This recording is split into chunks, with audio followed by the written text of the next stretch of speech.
I stood up, my heart pounding in my chest like a drumbeat of justice. The boardroom, once a place of strategy and innovation, had transformed into a battlefield. My eyes locked onto Diego's, the brother I once thought I knew, now a stranger cloaked in deceit. "Diego, it's time we talked about the forged contract and the missing millions," I said, the words spilling out like a dam breaking. My voice was steady, but inside, I was a storm of rage and betrayal. The room fell silent, as if holding its breath, waiting for the explosion. My name is Sofia Martinez, and at 32, I thought I had it all figured out. I ran Martinez Innovations, a tech company my father built from the ground up. It wasn't just a job, it was his legacy, and now, mine. I poured my heart and soul into it, pushing boundaries and dreaming big.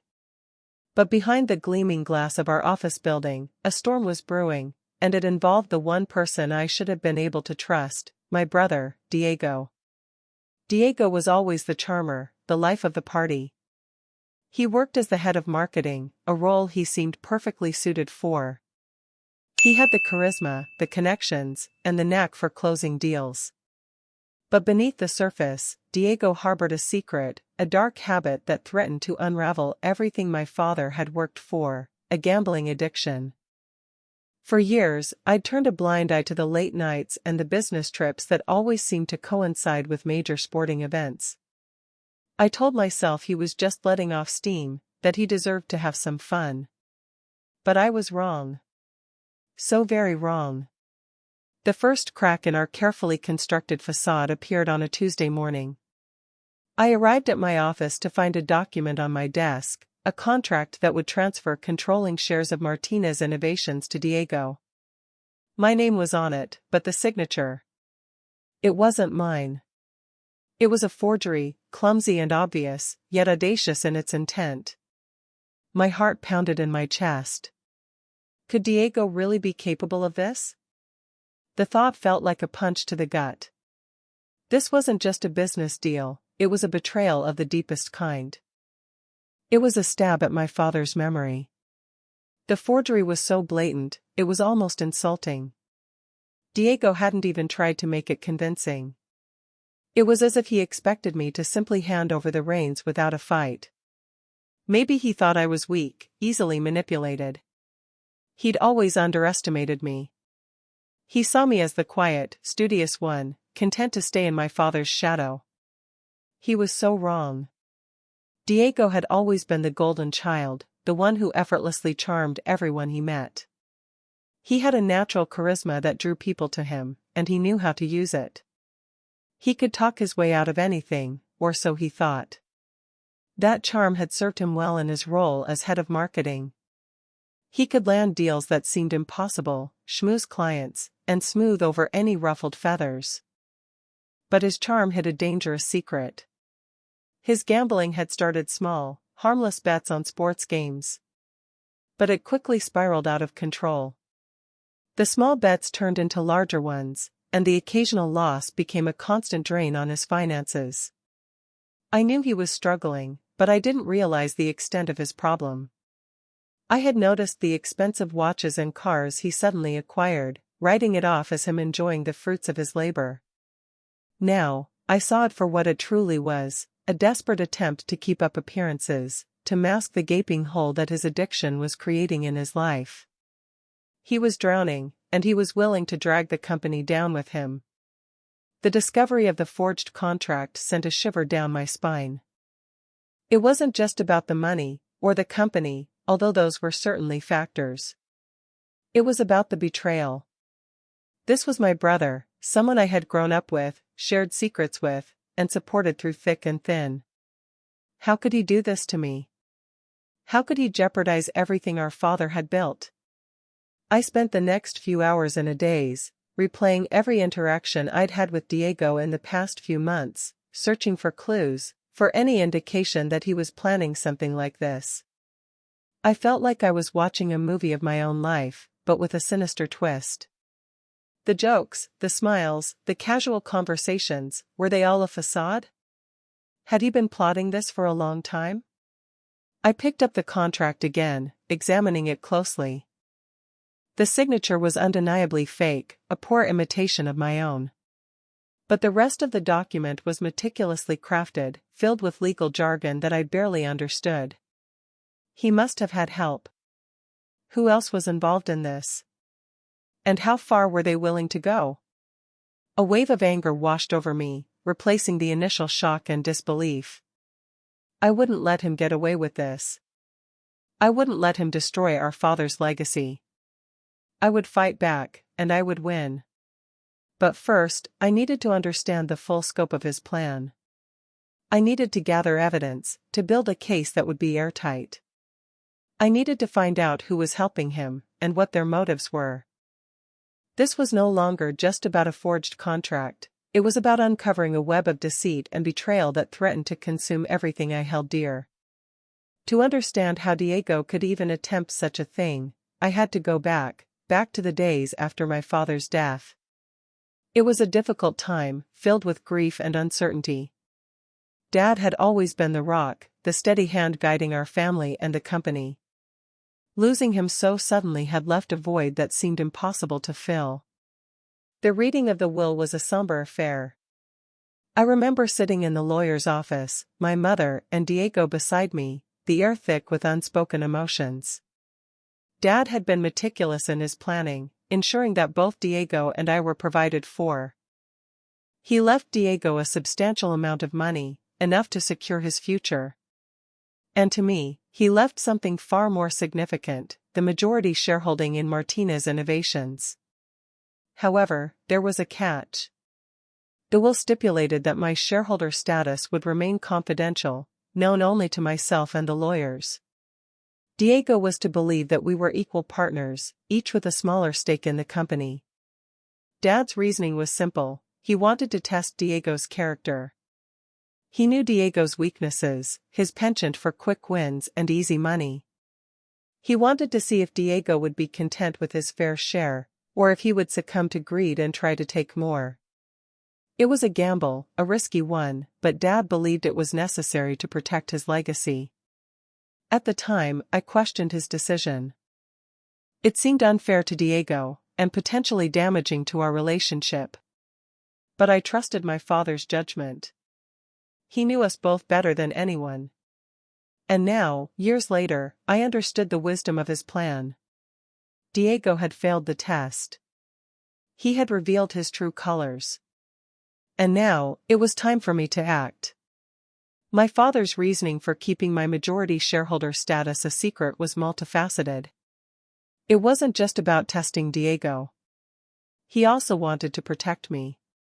He knew that if Diego knew I was in control, he might resent me, try to undermine me, or even worse, try to manipulate me into giving him what he wanted. By keeping it a secret, he was giving me the space to grow, to learn, and to prove myself without the added pressure of family dynamics. Furthermore, my father believed that true leadership came from earning respect, not from wielding power. He wanted me to build relationships with the employees, to understand the intricacies of the business, and to make decisions based on merit, not on my position. He wanted me to be a leader they respected, not just one they obeyed because I held the most shares. For years, I played the part of the equal partner, consulting with Diego on major decisions, seeking his input, and giving him credit where it was due. It wasn't always easy.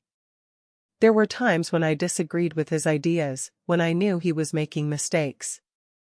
But I held my tongue, allowing him to learn from his own experiences, even if it meant taking a few steps backward.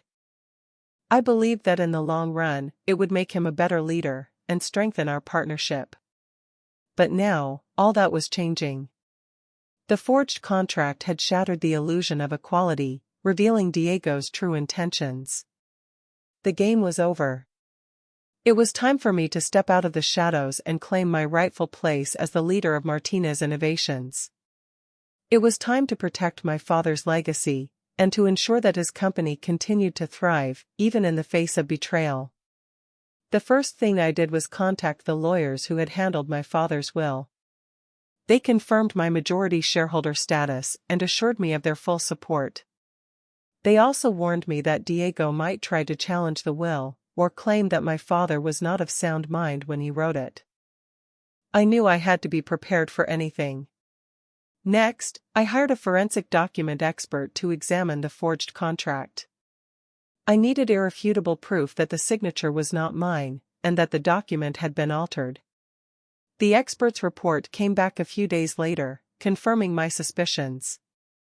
The signature was a clear forgery, and the paper itself was of a different stock than what we used in the office. It was damning evidence. While I was gathering evidence about the contract, I decided to take a closer look at the company's finances. I had always trusted Diego to manage the marketing budget, but now I couldn't be sure of anything. I started by reviewing the expense reports, looking for any irregularities. What I found was shocking. Large sums of money had been transferred from the marketing budget to offshore accounts, disguised as payments for advertising campaigns that never existed. The amounts were staggering, enough to cripple the company if it continued unchecked. Where was this money going? And why? The answer, I suspected, lay in Diego's gambling addiction. But I needed proof. And I was determined to find it. This wasn't just about the forged contract anymore, it was about years of deceit and betrayal. To confirm my suspicions about Diego's gambling, I hired a private investigator. I needed concrete evidence, something that would stand up in court. The investigator delved into Diego's personal life, tracking his movements, his spending habits, and his online activity. What they uncovered was even worse than I had imagined. Diego wasn't just gambling small amounts, he was betting hundreds of thousands of dollars on sporting events, often losing more than he won. He was deeply in debt to some very dangerous people. The investigator provided me with bank statements, betting slips, and even recordings of phone calls where Diego was desperately trying to borrow money to cover his losses. It was a devastating picture of a man spiraling out of control. The evidence was overwhelming. Diego had not only forged a contract to steal my company, but he had also been embezzling funds to fuel his gambling addiction, putting the entire company at risk. I felt a mixture of anger, sadness, and disbelief. How could he be so reckless? How could he betray me, our family, and our father's legacy in such a callous way? I knew I had to act quickly. The longer I waited, the more damage Diego could do. I decided to call a board meeting, ostensibly to discuss the company's marketing strategy. But in reality, I was planning to confront Diego with the evidence I had gathered, and expose his crimes to the entire board. It was a risky move, but I felt it was the only way to protect the company and to bring Diego to justice. I just hoped I was strong enough to go through with it. The thought of publicly humiliating my own brother filled me with dread, but I knew I had no other choice. The day of the board meeting arrived, and I felt a knot of anxiety tightening in my stomach. I had barely slept the night before, replaying the events of the past few weeks in my mind, and wondering if I was doing the right thing. But I knew I couldn't back down. Too much was at stake. I arrived at the office early, wanting to make sure everything was in place. The boardroom was set up, the coffee was brewing, and the board members were starting to arrive. I greeted them with a forced smile, trying to act as if everything was normal. But inside, I was a whirlwind of emotions. Diego arrived last, radiating confidence. He greeted me with a casual hug, completely oblivious to the storm that was about to break. He even had the audacity to wink at me, as if we were co-conspirators in some secret scheme. I resisted the urge to slap him. As the meeting began, Diego launched into a presentation about the company's marketing strategy, showcasing impressive numbers and projections.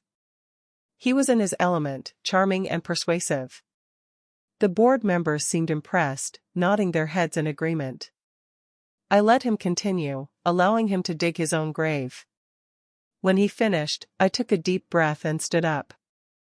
"Thank you, Diego," I said, my voice trembling slightly. "That was a very interesting presentation." I paused, gathering my thoughts. "But I think it's time we discussed something far more important." I looked directly at Diego, my eyes filled with a mixture of anger and disappointment. It's time we talked about the forged contract and the missing millions. The air in the room suddenly turned ice cold. All eyes were on me, waiting to see what I would say next. Diego's face paled. He stammered, "Sophia, what are you talking about? What forged contract? What missing millions?" His voice was shaky, his carefully constructed facade starting to crumble. I ignored his denials and turned to the board members. "I apologize for the theatrics, but I felt it was important for you all to hear this directly from me." I gestured to my lawyer, Mr. Thompson, who stepped forward with a folder full of documents. Mr. Thompson has copies of the forged contract, the forensic report confirming its authenticity, and detailed financial records showing the embezzlement of company funds. Mr. Thompson distributed the documents, and the board members began to examine them, their faces growing increasingly grim. The evidence was irrefutable. Diego tried to interrupt, but I cut him off. "Please, Diego, save your breath. The evidence speaks for itself." I turned back to the board. "As you can see, my brother has been systematically stealing from this company for years, using the money to fuel his gambling addiction. He even went so far as to forge my signature on a contract that would have given him complete control of Martinez Innovations. But that's not all," I continued, my voice growing stronger. "My father, before he passed away, entrusted me with something that I have kept secret for years. He knew Diego's weaknesses, and he wanted to protect the company. That's why he made me the majority shareholder, a fact that has been known only to myself and our lawyers, until now." I paused for effect, letting the weight of my words sink in. As the majority shareholder of Martinez Innovations, I have the power to make certain decisions. And my first decision is this: Diego, you are fired. Effective immediately. The boardroom erupted in chaos. Some board members gasped in disbelief, others started whispering amongst themselves, and a few looked at Diego with open hostility. Diego, however, remained defiant. "This is ridiculous," he shouted, slamming his fist on the table. "Sophia is making this up. She's trying to frame me." He looked around the room, appealing to the board members for support. "You can't believe her. She's always been jealous of me, of my success." But his pleas fell on deaf ears. The evidence was too strong, the betrayal too blatant. The board members had seen the documents, they had heard my words, and they knew the truth. "Diego," Mr. Thompson said sternly, "I advise you to remain silent. You are only making things worse for yourself."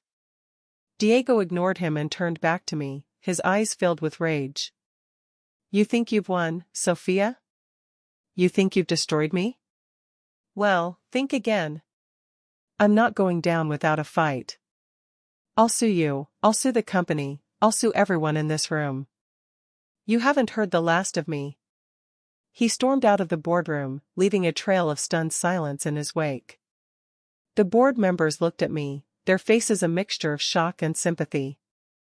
I took a deep breath, trying to regain my composure. "I apologize for that outburst," I said, my voice shaking slightly. "But I assure you, I have acted in the best interests of the company. I had no choice but to expose Diego's crimes and to remove him from his position. He was a threat to our future, and I couldn't allow him to continue down that path. I knew the road ahead would be difficult, but I was determined to steer Martinez Innovations back on course. It was what my father would have wanted. And it was what I owed to everyone who had believed in me." With Diego gone, the board meeting continued, albeit in a much more subdued atmosphere. The remaining members expressed their support for my actions and pledged to help me rebuild the company's reputation. Mr. Thompson outlined the legal steps we would take to recover the embezzled funds and to ensure that Diego was held accountable for his crimes. The following days were a whirlwind of activity. I worked tirelessly to stabilize the company, reassuring employees, meeting with clients, and implementing new financial controls to prevent future embezzlement. The media picked up the story, and Martinez Innovations was suddenly in the spotlight, but not for the reasons I had hoped. I gave interviews, emphasizing my commitment to ethical business practices and to restoring the company's integrity. Meanwhile, the authorities launched an investigation into Diego's activities. They interviewed me, the board members, and several of Diego's associates. It soon became clear that Diego had been living a double life, funding his extravagant lifestyle and his gambling addiction with stolen money. He was eventually arrested and charged with fraud, embezzlement, and forgery. As I watched Diego being led away in handcuffs, I felt a pang of sadness. He was my brother, after all. But I knew that I had done the right thing. I had protected my father's legacy, and I had saved the company from ruin. I had also given Diego a chance to face the consequences of his actions and to hopefully turn his life around. The road ahead would be long and difficult, but I was ready to face it. I had learned a valuable lesson about trust, loyalty, and the importance of standing up for what is right, even when it is painful. And I knew that my father would have been proud of me. The legal proceedings against Diego were lengthy and complex. He initially pleaded not guilty, claiming that he was being framed and that the financial records had been falsified.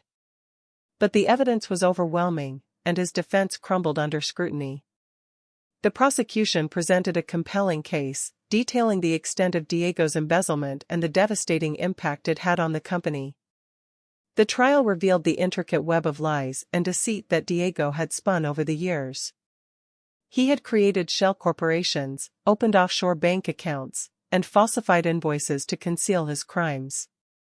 He had even used company funds to pay for lavish vacations, expensive cars, and gambling debts. The total amount of money he had stolen was estimated to be in the millions of dollars. During the trial, I was called to testify. It was a painful experience, having to publicly recount the details of Diego's betrayal and the damage he had caused. But I knew it was necessary to ensure that he was held accountable for his actions. I spoke honestly and truthfully, recounting the events leading up to the discovery of the forged contract and the subsequent investigation into his financial activities. In the end, the jury found Diego guilty on all counts. He was sentenced to a lengthy prison term and ordered to pay restitution to Martinez Innovations. It was a bittersweet victory. Justice had been served, but at a great cost. My family had been torn apart, and my brother was now a convicted criminal. But I knew that I had done everything I could to protect my father's legacy and to ensure that the company could continue to thrive. And that was all that mattered. With Diego behind bars, I turned my attention to rebuilding Martinez Innovations. The company's reputation had been tarnished by the scandal, and many clients had understandably taken their business elsewhere. It was a daunting task, but I was determined to restore the company to its former glory. I started by implementing stricter financial controls, ensuring that all transactions were carefully monitored and that no single individual had complete control over the company's finances. I also hired a new chief financial officer, a highly respected and experienced professional who had a proven track record of ethical leadership. I then reached out to our clients, personally apologizing for Diego's actions and assuring them of my commitment to providing them with the best possible service. I offered them discounts and incentives to return to the company, and I promised them that we would never again allow such a breach of trust to occur. Slowly but surely, the company began to recover. Clients started to return, new business opportunities emerged, and the employees regained their sense of pride and purpose. It wasn't easy, but with hard work, dedication, and a commitment to ethical business practices, we were able to overcome the challenges and to build a stronger, more resilient company. One evening, several months after Diego's trial, I received a phone call from my mother. She had been visiting Diego in prison, and she wanted to talk to me. I hesitated, but I eventually agreed to meet her for coffee. When we met, my mother was visibly upset. She told me that Diego was remorseful for his actions and that he wanted to apologize to me. He understood that he had made a terrible mistake, and he was ready to accept the consequences. I listened patiently, trying to process what she was saying. It was difficult to reconcile the image of the remorseful Diego with the arrogant and deceitful brother I had known. But I knew that my mother was telling the truth. And I knew that I had to find a way to forgive him. For my own sake, if not for his. The thought of forgiving Diego was a difficult one. He had betrayed me, stolen from the company, and put everything my father had built at risk. How could I simply forget about that? How could I pretend that it hadn't happened? But as I reflected on my conversation with my mother, I realized that holding on to anger and resentment would only hurt me in the long run. It would poison my heart and prevent me from moving forward. I also realized that Diego was still my brother, and that despite everything he had done, I still cared about him. I decided to visit Diego in prison. It was a difficult and emotional meeting. He was gaunt and pale, his eyes filled with regret. He apologized profusely for his actions, acknowledging the pain he had caused me and the damage he had done to the company. He told me that he had finally realized the error of his ways and that he was committed to changing his life. I listened to him, trying to discern the sincerity of his words. And I realized that he was telling the truth. He was truly remorseful for what he had done.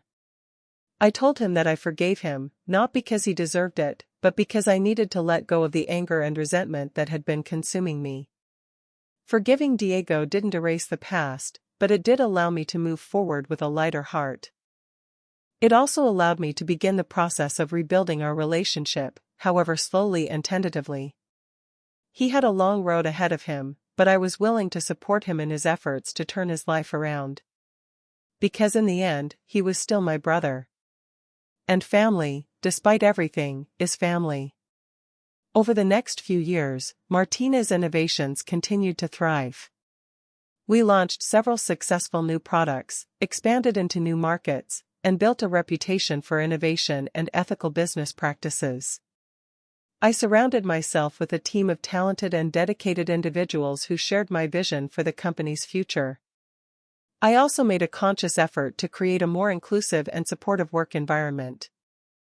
I implemented programs to promote employee well-being, to encourage collaboration, and to recognize and reward outstanding performance.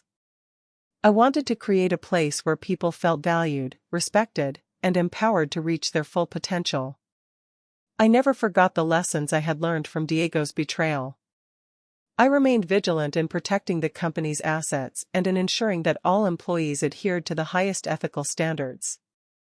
I also became a strong advocate for financial literacy, encouraging people to take control of their finances and to avoid the pitfalls of gambling addiction.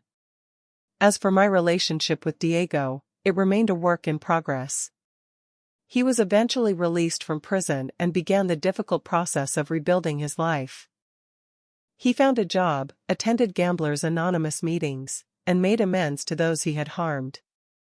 I remained in contact with him, offering him support and encouragement, but also setting clear boundaries. I wanted to believe that he had truly changed, but I also knew that it would take time to rebuild trust. But I was hopeful for the future, both for him and for Martinez Innovations. We had both been through a lot, but we had emerged stronger and more resilient. And I knew that my father would have been proud of us both. In the end, he had tested us, and though Diego failed once, both of us had learned from the experience. Looking back, I realize how much I have grown through this entire ordeal. I had always seen myself as the quiet, studious one, content to stay in the background. But Diego's betrayal forced me to step out of my comfort zone, to embrace my leadership potential, and to fight for what was right. I also came to appreciate the wisdom of my father's plan. He knew us both better than we knew ourselves. He understood Diego's weaknesses, and he knew that I had the strength and resilience to overcome any challenge. By making me the secret majority shareholder, he had given me the tools I needed to protect his legacy and to ensure the company's future. My relationship with Diego will never be the same, but I have learned to accept him for who he is, flaws and all. I have also learned the importance of forgiveness, not just for others, but for myself. Holding on to anger and resentment only poisons the soul. Letting go of those negative emotions allows you to move forward with a lighter heart and a clearer mind. Martinez Innovations is now stronger and more successful than ever before. We have built a company based on ethical principles, innovation, and a commitment to excellence. We have created a workplace where people feel valued, respected, and empowered to reach their full potential. And we have proven that even in the face of adversity, anything is possible. My journey has been long and difficult, but it has also been incredibly rewarding. I have learned valuable lessons about trust, loyalty, forgiveness, and the importance of standing up for what is right. And I know that my father would be proud of the woman I have become. He would have finally seen that his quiet daughter had come into her own. He'd also be happy to see that Diego had been given a second chance. A chance to prove that he could turn his life around. In the end, that's all any parent could hope for. My vision for the future of Martinez Innovations is one of continued growth, innovation, and an unwavering commitment to ethical business practices. We will continue to invest in research and development, pushing the boundaries of technology and creating products that improve people's lives. We will also expand our global presence, bringing our innovative solutions to new markets and serving a wider range of customers. But as we grow, we will never lose sight of our core values, integrity, innovation, and a commitment to excellence. I am also committed to creating a workplace where everyone feels valued, respected, and empowered to reach their full potential. We will continue to implement programs to promote employee well-being, to encourage collaboration, and to provide opportunities for professional growth and development. I want Martinez Innovations to be a place where people are excited to come to work every day, a place where they feel like they are part of a family. Finally, I want to use our success to make a positive impact on the world. We will partner with local organizations to support education, promote environmental sustainability, and combat social injustice. I believe that businesses have a responsibility to give back to the communities they serve, and I am committed to making Martinez Innovations a force for good in the world. The company my father built will not only survive, but thrive, and leave a positive mark on the world. It's what I owe him, and what I owe the world. It is the ultimate way to show my gratitude for the second chance I was given. And to honor his memory, not just his legacy. And so, a new chapter begins. Not just for Martinez Innovations, but for me, Sofia Martinez. The girl who thought she had it all figured out at 32. Now, several years older, and infinitely wiser, I realize that life is full of unexpected twists and turns. It's about how you respond to those challenges that defines you. I have found peace in knowing that I did everything I could to protect my father's legacy and to ensure the company's future. I have learned valuable lessons about trust, forgiveness, and the importance of standing up for what is right. And I have emerged from this ordeal a stronger, more resilient, and more compassionate leader. My relationship with Diego is still a work in progress, but I am hopeful for the future. He has made mistakes, but he is committed to changing his life. And I am willing to support him on that journey, however long and difficult it may be. Because in the end, he is still my brother. And family, despite everything, is family. I am grateful for the second chance I have been given, both personally and professionally. I am determined to use my success to make a positive impact on the world and to honor the memory of my father, who taught me everything I know. As I look out at the gleaming glass of the Martinez Innovations building, I feel a sense of pride and accomplishment. It's not just a building, it's a symbol of resilience, innovation, and a commitment to excellence. And it's a reminder that even in the face of adversity, anything is possible. The storm has passed, and the sun is shining brightly once again. And I am ready to embrace whatever the future may hold. I have truly found peace and closure. Thank you for spending your time with my story. Feel free to share your thoughts or reactions in the comments. I'd love to hear from you.